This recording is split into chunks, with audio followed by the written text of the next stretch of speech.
to make you jump up out of your chair and shout for joy. All right, well, good afternoon, fellow Rotarians and honored and distinguished guests from some of y'all all around the world. I am Club President Barbara Sexton Smith. I'm also serving as the interim CEO. Some people call me the Admiral Captain BSS of our world famous Bella Louisville riverboats. So Ann, I'm looking forward to seeing you on the boat any moment with me. Come on up here. So while Ann Monell is joining me at the podium in preparation for our invocation, I am going to ask everybody, please silence all those devices you have. Yes, even the watches, even the phones, the iPads, and if anybody thinks you're going to work on your laptop in the back, let's get that all silenced. Emily, I've not seen anybody do that. I just had to throw it in there. And then, of course, my favorite sound piece of all time, as my mother would say, it is your gift of gab. So Rotarians, as we go through our 59 to 60 minutes together, let's try to pay attention to those that are on the microphone. It's not about me. We just don't want to be making comments in the back about the folks that are up here. Because y'all, if you do that, I'm going to move this podium and this microphone to the back of the room. All right. Okay, now providing our invocation today is the lovely, fabulous Ann Monell. Ann is the Executive Director of the Legacy Foundation of Kentuckiana and in a new 3-year term on the Rotary Fund Board of Directors. Ann? Thank you, President Barbara. If we can just have a moment of centering. We meet today in the spirit of service above self, acknowledging that the strength of our community relies on the diversity of our talents. Just as a theater relies on every actor, technician, and writer to create a unified vision, our club relies on the unique contributions of every member here. As we enjoy this delicious meal and meaningful time together, let us reflect on the power of the stories we tell. Every life is a narrative, and every community is a collection of those stories woven together. Our guests from Actors Theater of Louisville remind us that art is the mirror we hold up to ourselves to better understand our neighbors. May we be inspired by the creativity and dedication of those who bring human experience to the stage. May we carry that sense of wonder back into our own service, remembering that every person we help and every project we undertake is part of a larger story of human kindness. Let us be grateful for the fellowship we share and the voices that challenge, comfort, and connect us all. All right, Ann, thank you so very much. Now, joining me at the podium is Chris Teeley, and Chris is the President and CEO of Bellwood and Brooklawn, and Chris is also a Paul Harris Plus 2. Chris is going to lead us all in the Pledge of Allegiance and the Rotary 4-way test. Chris? Thank you, President Barbara. If you can join me in the Pledge of Allegiance, please. I pledge allegiance to the flag of the United States of America and to the republic for which it stands, one nation, under God, indivisible, with liberty and justice for all. And the 4-way test, please. Is it the truth? Is it fair to all concerned? Will it build goodwill and better friendships? Will it be beneficial to all concerned? All right, Chris, thank you so much. All right, everyone, you may take your seats now. And fellow Rotarians, whether you are a Rotarian of our club or a visiting Rotarian, please line up over here to my left to introduce your guest today. And remember, as you are preparing to properly, Henry Heiser, properly introduce your guest, you will first. They are over here having a training program at this table on the side. All right. Wow, we have a lot of guests. Oh, we have to greet and hug. Yes, we're all so happy. Yes, we're so happy y'all are here. Now, all right, you're going to set the stage. Here we go. It's a training video. We're making a video of it to train everybody else how to introduce a guest. So you introduce yourself first, then say your guest's name and their title and their organization, and no resumes. On your mark, get set, go. President Barbara. I'm Henry Heiser, and I have a wonderful guest, a great community leader, Barbara Junkett. Barbara, please stand up.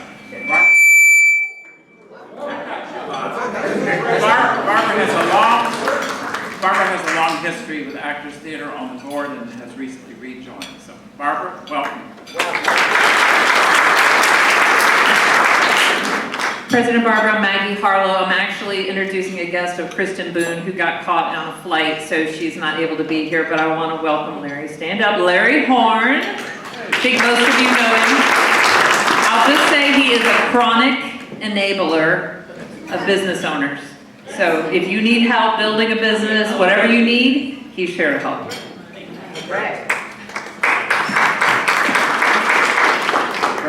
President Barbara, I'm Tom Boner. So far, so good, right? And my guest today is Diedrich Tupper, who is a friend, who is the Director of Development nationally for the Dream Factory, which is a nonprofit I'm sure many of you have heard of. Diedrich also happens to be the current president of the Bellarmine University Board of Directors, Alumni Board. All right, thank you so much, Tom. President Barbara, this is Sharon from Kentucky Foundation for Women, and I brought Leah Wright. She's our grants manager for Kentucky Foundation for Women, and she's also a visual artist in her own right. So, thank you. Good afternoon, President Barbara. Alyssa Gray, President and CEO of the Kentucky Humane Society. I have two guests. Susan Stark is the VP at Pediatrics for Norton and Children's. And then Rebecca Minnick is Executive Director at Louisville Nature Conservatory. All right, welcome. Hello, President Barbara. I have two guests today, Emily Tarquin from Actors Theater of Louisville, and two of my colleagues, Jessica Underwood, who's our Director of Advancement, External Relations, and also my co-presenter today, Artistic Director, Amelia Acosta Powell. Hi, President Barbara. Sandra Dodge, and I have two guests today. I have Beverly Cote, or if in France, or Montreal Cote, right? Beverly and I work together with Leadership Louisville. She is an amazing graphic artist, and we are helping the Bard, which is a local community theater, get themselves reinvigorated. So Beverly is my guest today. So hi, Beverly. We also have Paul Detlitz, who is an executive team coach with EOS, and his dad was a member of the Hurstbourne Rotary, and of course a Paul Harris Fellow, and he is considering joining our group because this is closer for him. So welcome to Paul. Thank you, Karen, for the notepad. I forgot my phone today, so I had to go with her. Hey there, Barbara. I would like to, my name's Kelly Burke, and I'm happy to introduce my guest, Steve Gohagen. And Steve is a founder of an organization called Go to Your Strengths. Play to Your Strengths. Sorry about that. Play to Your Strengths, which is a consulting type firm as well as a motivation type speaker. So, welcome. All right, welcome, Steve. Good afternoon, Barbara. Good afternoon, Rotary Club. My name is Barbara Bonponte, and I am the Public Image Chair from the Punta Gorda Rotary of Punta Gorda, Florida.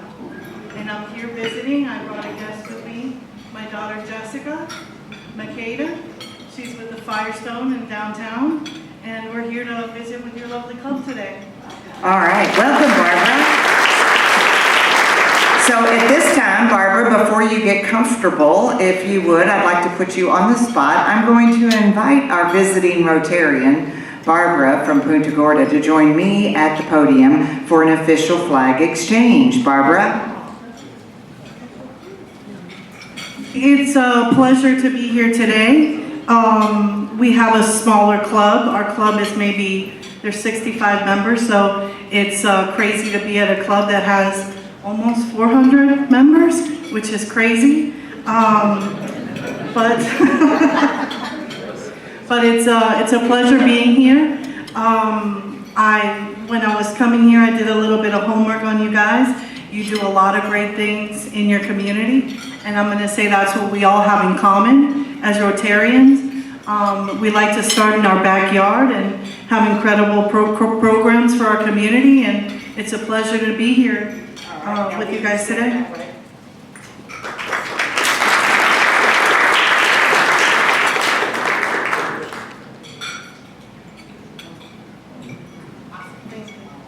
Thank you very much. All right.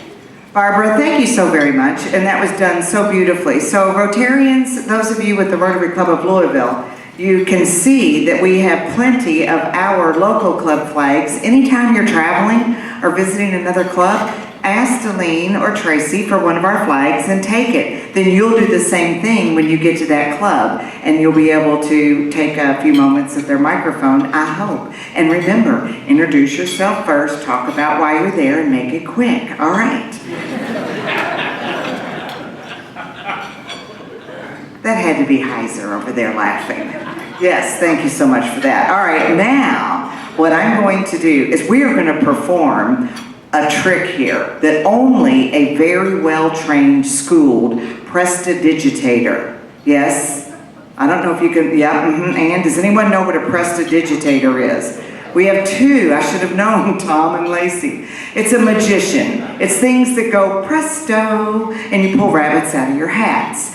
So I'm going to invite someone here to the podium, and it's a hologram, yes? It's a hologram of Kristen Boone on an airplane, and you're going to use your wildest imagination. All right, are you ready? And they're going to come in the form of a sign. It's a sign that's a Rama roaming all over town. Here comes the hologram to introduce our speakers. Round of applause for Maggie Harlow.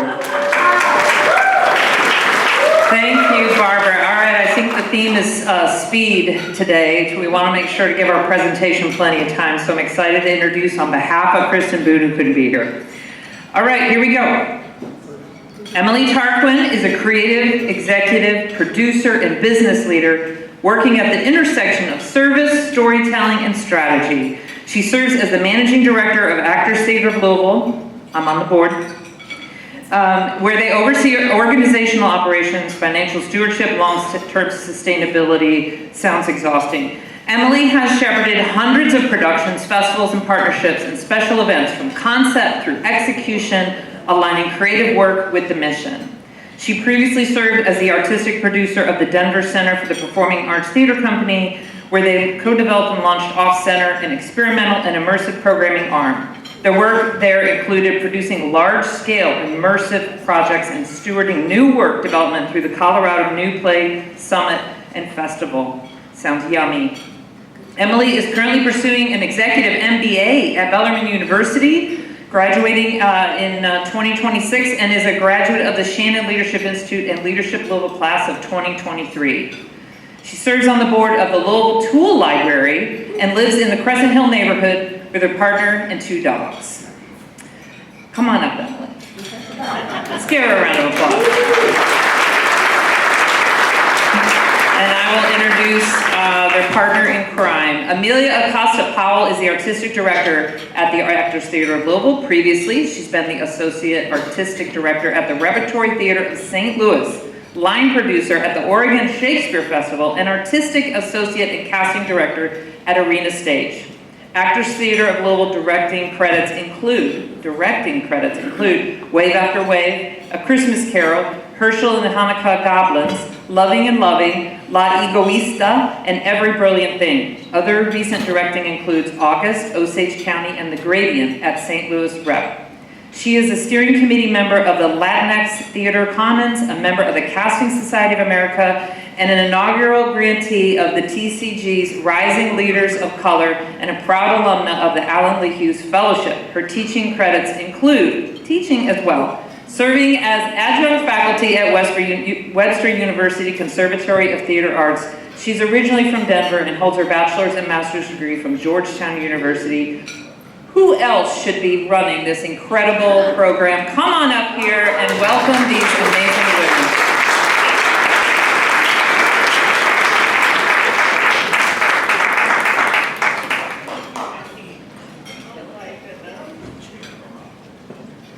Thank you so much, Maggie, and Anne, what a beautiful way to start. I teared up and then I thought, get it together, you're not gonna be able to see your notes. Fellow Rotarians, President Barbara, really, truly an honor to be here from the Rotary stage. I'm sorry if you can't see me, you sitting down is the same height as me standing up, but I have a loud voice. And to give you a front row seat to not only what is happening at Actors Theater of Louisville, but why theater works. And I'm so fortunate to get to do this with my longtime industry partner and now co-leader, artistic director, Amelia Acosta Powell. Thank you, Emily, and it's such a joy to be here before this group of community leaders talking about our favorite thing, theater. Emily and I believe that theater builds a healthier, more connected community, and we have scientific evidence and a lot of direct experience to prove that to you. We're different heights, so maybe, okay. Okay, so just quickly, a brief history of this legacy institution. So in 1964, Actors Theater of Louisville was merged from two smaller organizations, Actors Inc. and Theater Louisville. It was then named the State Theater of Kentucky in 1974. We won the Tony Award in 1980. And in 1994, we expanded to 3 theaters in downtown on Main Street in 3rd and Main. And a portion of our building, and you'll see the beautiful ceiling of it here, was the Old Bank of Louisville, and it is a National Historic Landmark. And in addition to our 3 theater complex, we also own the adjacent 8-story parking garage and a 45,000 square foot warehouse in Old Louisville that is our production studio. We also, of course, are known for launching new work in the world, and that began in 1974 and has grown from there. We are a self-producing theater, so what that means is that we make the shows from scratch. So the sets, the props, costumes, even when we work with an outside ensemble or guest artist, there is still a homegrown, hands-on aspect of us supporting that work. This incredible organization has more than 60 years of laughter ringing through our walls. Good, move it while I'm looking at it. And we shall improvise. Children having their first theater experiences, first dates, heated discussions, field trips, friends seeing old friends, student matinees, and life milestone celebrations. So that is what we think of when we think of the legacy of Actors Theater of Louisville. We think of an institution that belongs to Louisville because this community built it. You all have a Rotarian value that calls you to service above self, and Emily and I are both called to serve above ourselves. We take our role as stewards very seriously, but also very joyously. And of course, that service is alongside our incredible board of directors, so many of whom are in the room. Our Vice President, your fellow Rotarian, Kristen Boone, or her hologram. Larry Horn, Maggie Harlow, Barbara Juckett. And alongside that board of directors, we recently completed a strategic planning effort that arrived at this vision statement. Actors Theater of Louisville is fiercely rooted in its city, beloved by its community, and celebrated across the nation. As the heartbeat of downtown Louisville, Actors Theater is a space that unlocks creativity through new and familiar works, leading to unforgettable shared experiences. And this vision also came out of many one-on-one interviews, over 1,300 survey responses, so thank you to anyone who filled one of those out or met with one of us to really give us an opportunity to learn and relearn why Actors Theater of Louisville is so special for this community. And we did also want to share sort of why Theater and Actors Theater is so special to us. So before we were executives or we were studying theater in college, we were serious. We were so serious, young performing artists. For me, as I shared with Clayton today in our music and art meeting, the gateway for me was musical theater. I did that all the way through high school, and then 1 month into Point Park Conservatory, in which I said, this will not be a career for me, this was a hobby. And it took me a long time to figure out what that career path was. I then went to Savannah College of Art and Design, where I studied media and performing arts. I've had about every job in the theater that you can imagine. And I have been lucky to heavily work in producing new works around the country. I've helmed 3 of the most notable festivals in the country. I am one of the first people to hold the title of artistic producer, originally when I was at the Denver Center, which was an attempt in our industry to better merge the art and the business. And I moved here 9 years ago, following that job, in which I also co-created Off Center, which is an experiential and immersive arm designed to bring in new audiences, of which we achieved an average of 80% as part of the programming at the Denver Center. And the person I developed that with did theater with Amelia in high school, so here we are. It is a small world. Yes, like Emily, I also got hooked on theater young as a performer, but I quickly realized I was too bossy to be an actor, and I therefore shifted my focus to casting, directing, and producing. And like many artists, I also had a moment of questioning whether it's really a career that can sustain a life, and so I took a tangent to pursue a serious job. And completed my graduate studies in Spanish linguistics, but the theater kept calling me back, and I think that's how you know if you really cannot leave it, that you must do it.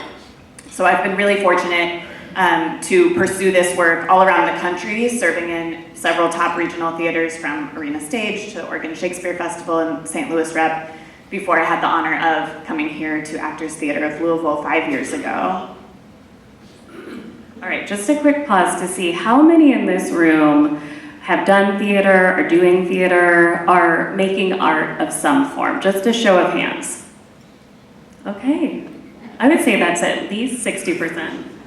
I thought we would be in good company, and I bet some of you who didn't raise your hand are pursuing something creative that you weren't, that you didn't want to claim today.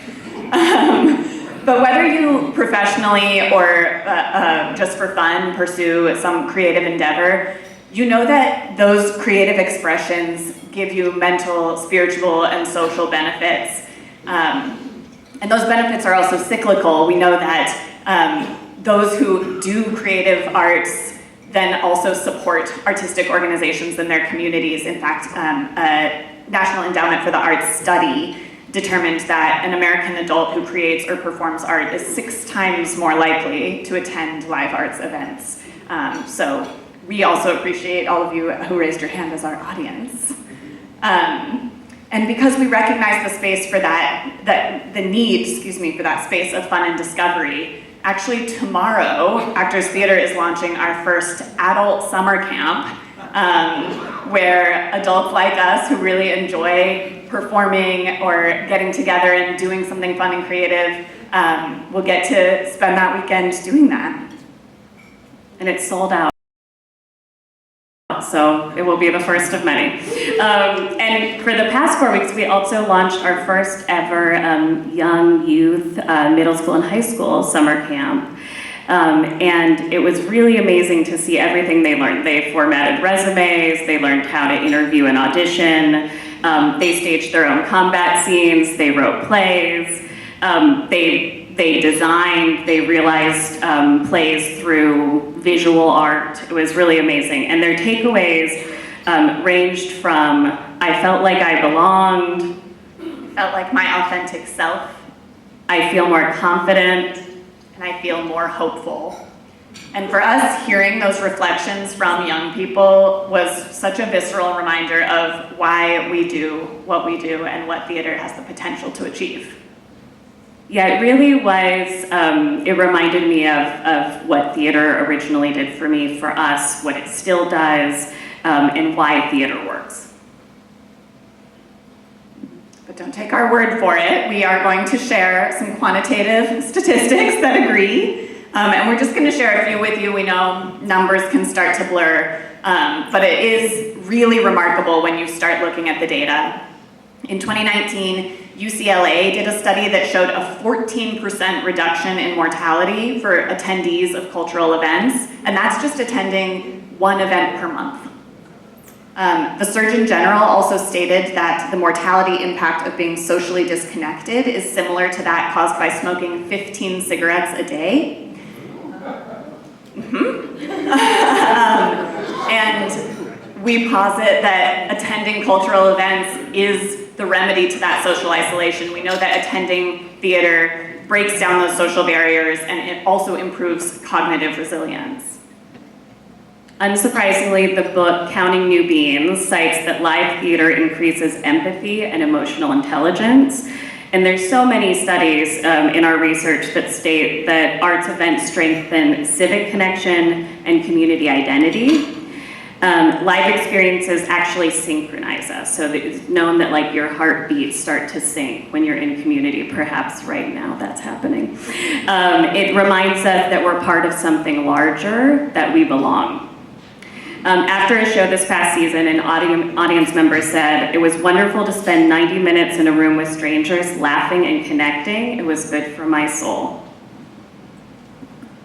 And as in-person gatherings became rarer, especially since 2020, and as devices continue to dominate and people are focused on screens instead of meeting strangers, theater is no longer just a luxury, it is a lifeline. We're currently experiencing a widespread public health crisis known as the loneliness epidemic, where 1 in 3 US adults reports feeling lonely. The US Department of Health Services reports that poor social connection is associated with a 29% higher risk of heart disease and a 32% higher risk of stroke. Among older adults, chronic loneliness and social isolation are associated with a 50% greater risk of developing dementia. And we know that COVID had accelerated some of this, but it was a problem that's been growing. We learned to distance ourselves. We had moved more of our lives online. It disrupted many of the rituals where connection was happening organically. And now the challenge isn't just getting people out of our homes, it's rebuilding habits of gathering, connection, and belonging. So we invite you to come and rebuild those habits with us. What you're seeing here is our signature season for 26-27. And Emily already alluded to the way our strategic plan was built out of the responses we heard from our community. Our season is too. We really listened to what folks had to say to us directly in conversation, through surveys, and other means, and we are responding to that with this programming. So one of the first things we heard, I want to laugh, I want to experience joy, I want to leave the room in a better mood than I walked in. And that's why we're opening with a big comedy, Ken Ludwig's Baskerville, a Sherlock Holmes mystery. So this show takes the classic Sir Arthur Conan Doyle thriller and turns it into a hysterical comedy that really shows what theater specifically can do. You know, you've probably seen a movie of this story, but this version has 5 actors playing 40 characters, so you really get to see the theatrical invention of that. So if you love Noises Off, or The Play That Goes Wrong, or Tuna Christmas, or Mystery of Irma Vep, you're gonna like this one. After that, we are bringing back a show by popular demand, Dead as a Dodo, which was actually introduced to us by your fellow Rotarian, Gil Holland. Dazzling grown-ups and kids alike, Dead as a Dodo is a journey through the underworld with mesmerizing puppetry, humor, delightful music, and magical visual effects created by the Obie award-winning international puppet company Waka Waka.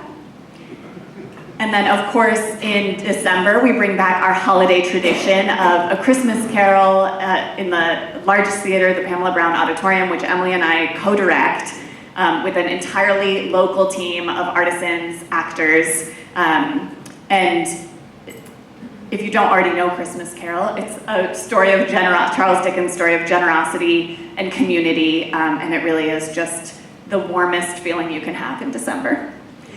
In the new calendar year, we're bringing the Pulitzer Prize winner, Primary Trust by Ebony Booth, which is a story of a gentleman who starts the play struggling, losing a job, feeling lonely, and finds a new inspiration, new hope, and new friendship, and just reminds us what human connection can do. And finally, as we mentioned at the beginning, Actors Theater of Louisville is a home for new work, and that is a really critical part of what we do. We want people to see the balance of classic and familiar work, and we also want to introduce new stories into the world that can go beyond Louisville, but start homegrown here. So the Storytelling Revolution Festival features new work produced by Actors Theater of Louisville, and also artists and companies from around our region celebrating what is new and bold in the Kentuckiana artistry. And that's not all. So we also seek to activate our complex as a community hub, and we host many events and community partnerships. These are just the some that we're having in August and September, but most coming up very quickly on August 15th is an incredible event with Coleman Domingo, who's an Actors Theater alum. We're going to be screening his film Sing Sing. For those of you who might not know his work, he has been named one of Time Magazine's 100 most influential people in the world. He's been on Broadway numerous times, and he's also known for roles on the TV series Euphoria and Four Seasons with Tina Fey. And he directed August Wilson's 7 Guitars at Actors Theater and premiered his play Dot in the Humana Festival. So we're really excited to welcome him back and have this live discussion with him. And then on September 12th, we're welcoming back Dr. Deborah Clary, former Fortune 50 executive and author of The Curiosity Curve, and we got to launch that book with her last year. She's doing her one-woman show meets keynote called A Curious Woman, Two Truths and a Lie. Continuing with some of our adult lifelong learning, we have Cocktail and a Combo, or Combo and a Cocktail, with Broadway's own Cameron Hobbs, and an ongoing partnership with the Filson Historic Society and their Gertrude Pope Brown lecture series. So excited to have them back. And then on August 21st, in a couple weeks, Redline Performing Arts is going to premiere their version of the big musical Jesus Christ Superstar. So that is all coming up, and we'll add many more throughout the season. And we will also have some other surprises. I won't share the details, but Tyler Allen and USA Image will be part of something that's happening. We will also be reactivating a part of our space that has not been open since 2020. You might be able to make your reservation for that soon. The spirit of Baskerville, some mystery clues. Beyond what's coming up immediately, we also just wanted to share with you what we're dreaming up for what Actors Theater can be in the next 3 or 5 or 10 years. Holding our role as the State Theater of Kentucky close, we plan to open up access to the many rich communities around our region, and we imagine doing that with a mobile stage unit that we call the Pageant Wagon, which would arrive in your community, whether that's somewhere here in Louisville, whether that's out in Eastern Kentucky or beyond, where we can arrive in parks, community centers, or schools and deliver spectacular high-quality theater to those who cannot meet us downtown. We also know that we're living in the era of experience. So we have an ambition to bring live theater, that live theater experience of an immersive story that puts the audience at the center, right to downtown Louisville, where we know that audiences, both locally and tourists coming in, are looking for a really unique, special, ephemeral thing that they will never forget and that will never be the same again.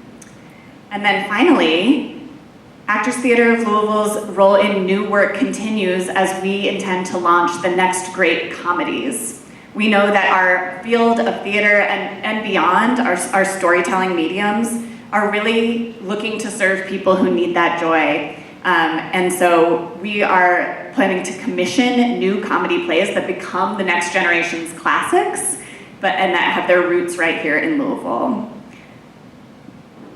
All right, well, I'd love to go back for a minute too, because Amelia is one of the great directors of our time, if I may.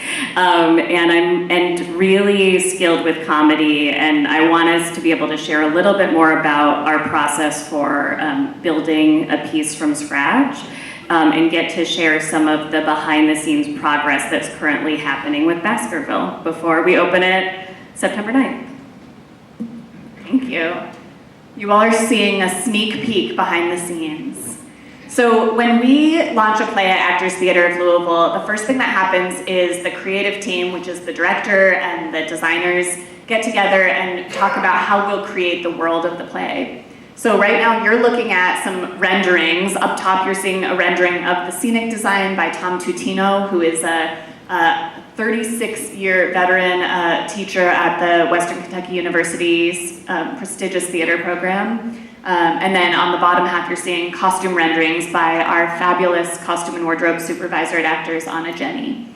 And these are just a snapshot for time, but these are our kind of 2D starting point where we talk about how are we going to evoke this world, and especially for costumes, this is a critical process because, like I said, you're looking at a very small fraction of the costumes, and we're not only figuring out how will we introduce these characters to audience, but how will we transition through 36 of them in less than 90 minutes.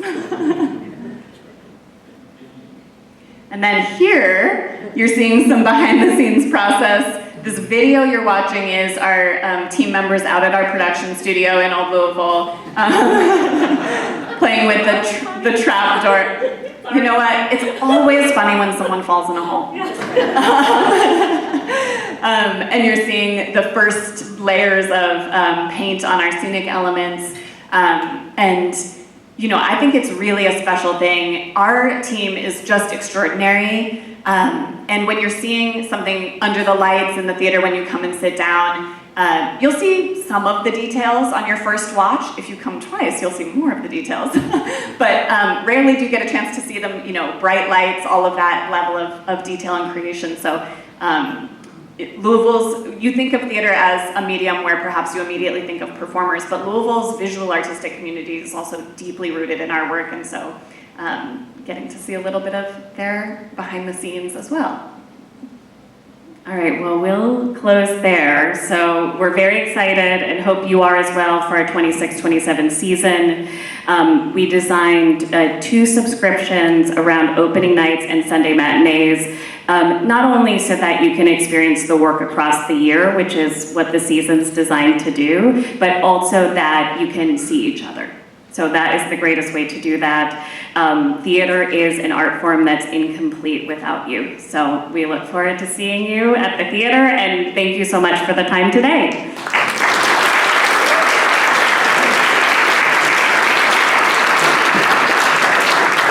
All right, fellow Rotarians, if you would like to ask a question of one or both of our guest speakers, please make your way to the podium where I am.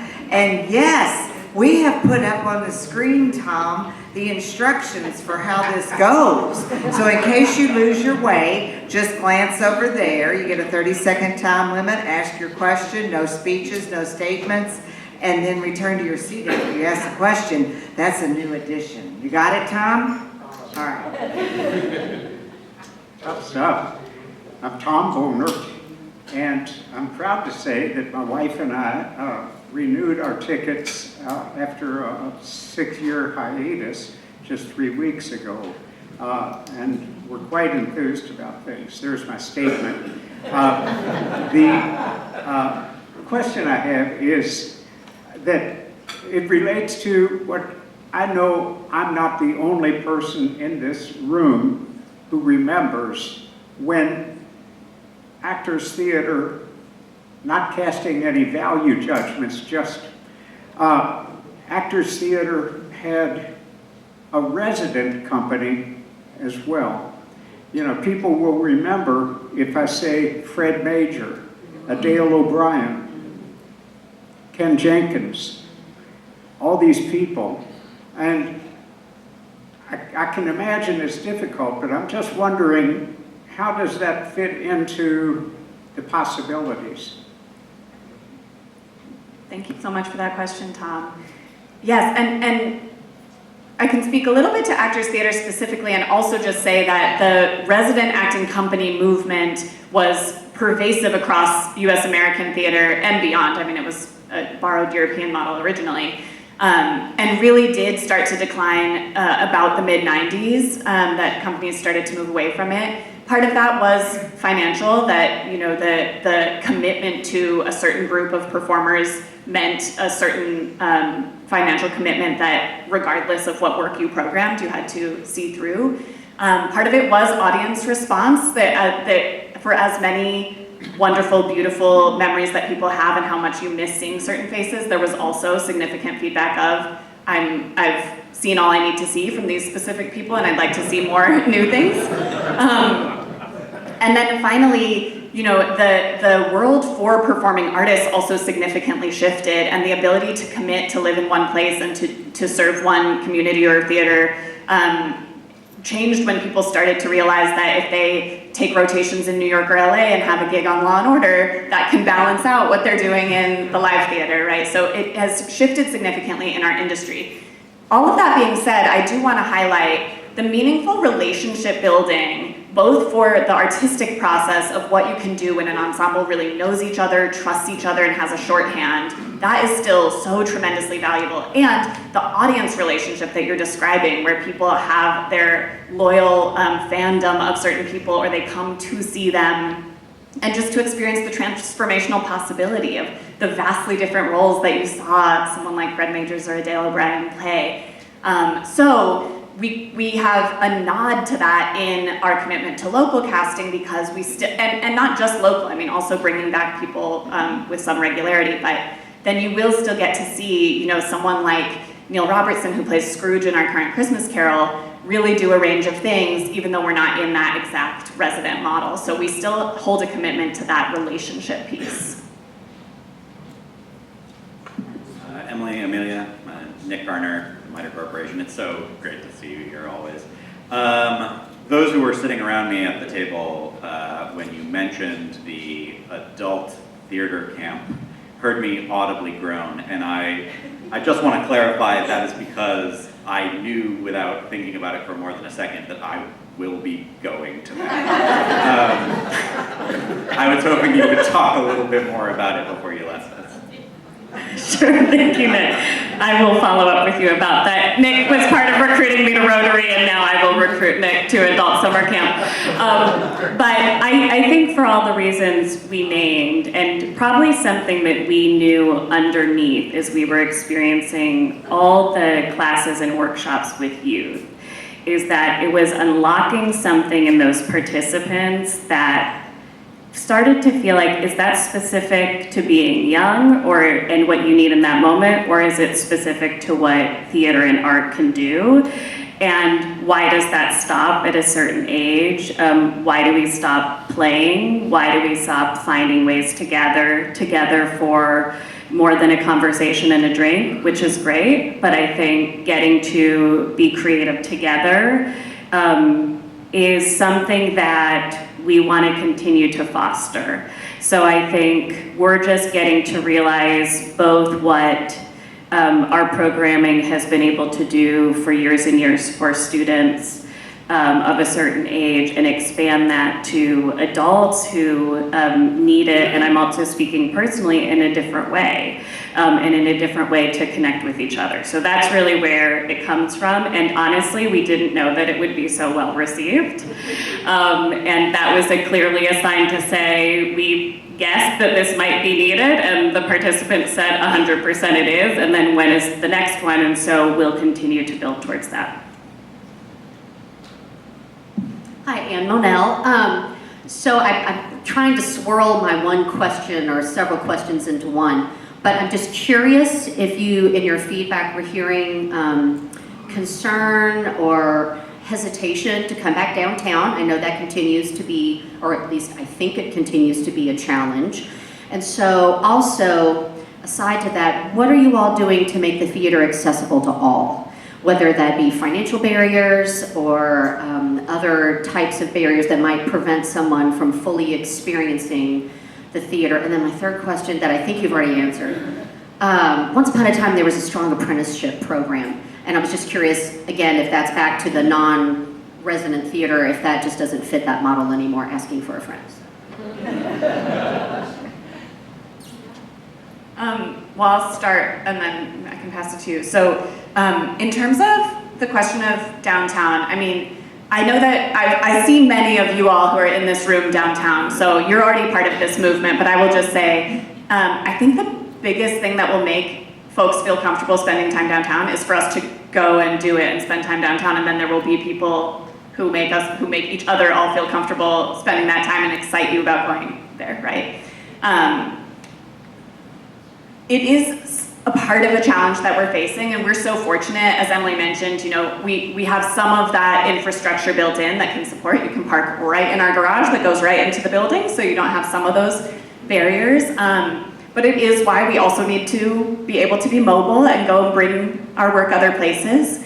Our accessibility features are many and different, but certainly in terms of price, Actors Theater's tickets are significantly more accessible now than they were pre-pandemic, with our average tickets being about $35. We also offer student and educator nights every Wednesday. We also have any number of partnerships with different community organizations, which we value very highly, to bring in various audiences and to make sure that people who don't already have a reason to come to the theater create that reason, right? We also have really seen a shift in the programming. Historically, not just Actors Theater, but theaters in general have had a big gap, usually from about ages 30-ish to about 65-ish, and what that gap represents is people come on their first dates and stuff, and then when they start their families or excel in their careers, they're too busy to come to the theater, and then they come back when they're retired. And so a big part of our access right now is family-friendly and all-ages programming that is genuinely fun for both kids and adults to experience together or apart, which I think is one of the biggest access needs that we actually have. And then do you want to speak about apprentices? Yes, absolutely. So the Apprentice Company was an incredible part of the organization. For those who don't know, we had 40 apprentices across all disciplines, heavily in the acting side, but also technician, administrative. And right now we have 24 staff, so that's part of it. If you do that ratio, we were not able to effectively mentor 40 young people in the same way. And some of the funding shifted in that area. But what we have been able to do is partner with some of the local universities. So I even got to have a mentee, another Emily pursuing her MBA in arts administration from Bellarmine this year. We partnered with Berea and U of L, and so I think we want to continue to expand that, because not only was it supportive of the organization and also providing professional development that's absent in our field in many ways, it just made our work better. And it made us more in touch with a lot of the conversations that are happening as young theater makers come up. So I think to say, and it's just still a priority that we haven't fully found how to fund and support in the scale that we used to, but that we've still made a commitment to supporting young theater makers as they're developing their work. Emily Henry Heiser. Going way back in the heyday of Actors Theater, the New Play Festival, and I want to ask you about the assets of your old plays. Are they still available, and are they accessible? Say more about the old plays. All those years and years of incredible productions at Actors Theater, I thought you owned a lot of those plays. I wonder if they are still on your shelves and accessible to others to see and read. Yes, so all of the playwrights are the owners of that work. We have archives of, at least when we were able to start capturing them visually, we have archives that date back a long time. We certainly have all the anthologies that were published that include many of the plays that were released in the Humana Festival year after year. And of course, we would have the ability to license any of that work, as theaters around the world also have. When a play goes on to commercial success, Actors Theater, if we launch the world premiere, participates in the subsidiary rights for that. But we don't have ownership over them. Okay. Are they accessible, though, to those of us that want to come in and read them. Sure, we could With definitely friends. arrange that, yes. And U of L also houses some of our archives, and particularly Paul Owen's work in designing many of those plays. All right, and I'll ask the last question before I join you at the podium to present you with the highly sought after gift from our club. So wait with bated breath and anticipation of that presentation. So what is your projected budget for this year? And without making an ask, because we don't do that, tell us where then your revenue comes from, whether it's earned or contributed. Thank So you so much. projected budget number first. Yep, so our operational budget is about 5.5 million. And we have, of course, because of COVID and because of leadership transition, we certainly are in a period of growth and rebuilding. And I'm excited to say that that is indeed happening. And we make up about, probably at this point, 30% from earned revenue and a little less in contributed, which is, of course, donations, grants, foundation gifts. Our earned revenue ranges from tickets, of course. The tickets do not cover any full production, and that's true for any performing arts, but it goes a long way to support. We also rent, particularly to the film industry, props and costumes from our warehouse, and also sometimes our facilities. And then our partnership productions also contribute to that. And then we are fortunate to have an endowment that's been stewarded over decades by many incredible board members that supports our deficit, and so it gives us a chance to bridge as we rebuild in a really thoughtful way. So that's sort of the components of that. Okay. All right, big round of applause for our guest today. All right, here is your official presentation. We would like to give each of you the Rotary International Challenge coin. You may be familiar with the challenge coin, but we challenge you to keep that with you. If you see the front, it has the emblem of our founder, Paul Harris, who founded the Rotary clubs in Chicago in 1905. And on the back is your forever emblazoned reminder of the four-way test and all things we say, think, feel, and do. So thank you all so much for being here. Thank you. All right, here we go. We're winding down. Clayton Rogers, the pressure's on, buddy. We got 7 minutes to go, and we're going to end this meeting. If you do your part right, the way we rehearsed it, we'll end maybe a couple of minutes early. And all I got to say is, together through the arts, we create a great American city. A great American city is safe, healthy, educated, and free. Here you go. Clayton Rogers is going to tell us all about next week, and maybe a little surprise.